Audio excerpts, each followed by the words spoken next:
Man haligacha tajribamda Hyundai Porter termos sotmaganman. Chunki Koreyada termos Hyundai qimmat, arzoni bizga yoqmagan.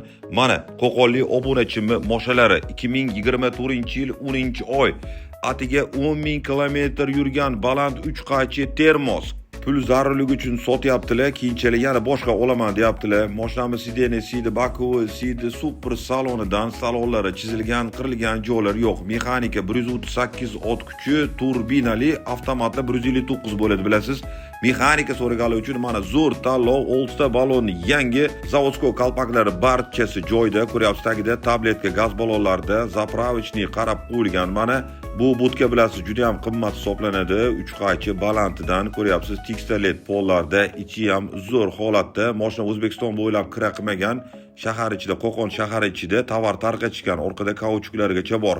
Yon eshigi Damas forma ochiladi, xavfsiz. Bu mashinamizni narxiga keladigan bo'lsak, $32,000 oz-moz kami bor, faqat naqdga sotiladi, variant kredit vukka yo'q. Kimga qiziq bo'lsa, video past egasining nomerini qoldiraman.